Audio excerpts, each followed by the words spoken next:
Hi, it's John Murphy from John Murphy International. You know, the phrase life on your terms is not a phrase that I come across all that often, but it did come up recently in a coaching session with a client. And his wife actually brought up this question because she was actually asking him why it was that he was not living life on his own terms. And since he wasn't living life on his own terms, then whose terms was he living his life on at all? I thought it was a brilliant question. And I really was interested as to why his wife had asked him that question. And surprisingly, he was really quick to respond that the basis for the question was that while he continuously set himself really well thought out goals, he then gave up on them very early. We talked quite a bit about his goals, and we agreed that his goals, yes, they were well thought out, they were well written in terms of clarity and precision, and they were really important to him and to his life. So if all of this was so well done, why was he not achieving them? Why was he not actually hitting the bullseye with his goals? And particularly, why was it that he was giving up so early in the process and not getting over the finishing line?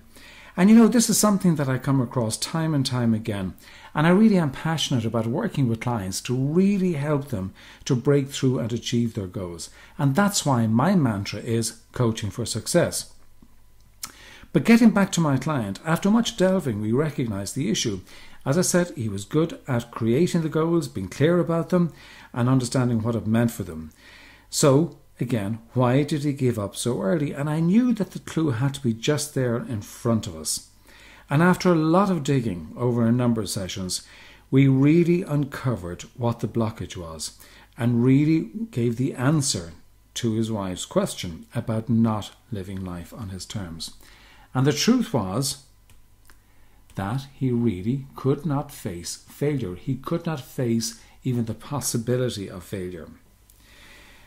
And his logic, bizarre though it may seem, but his logic was, and believe you me, I come across this a lot, is that if he doesn't start out on his goals, because, as he said, kind of life takes over and I never get around to working on delivery, then in his own eyes he has not actually failed.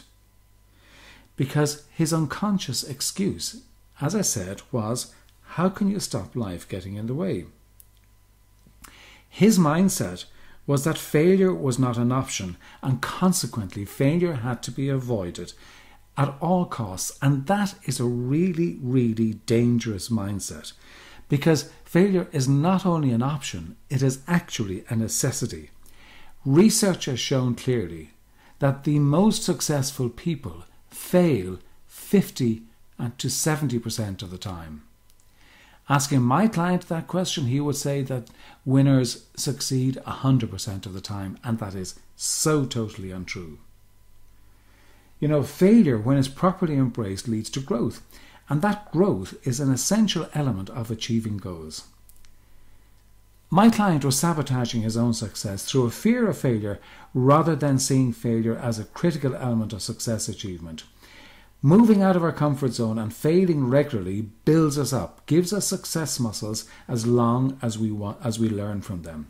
So if you do want to live life on your terms, then set your goals, embrace failure and plough on, because that is what you need to do.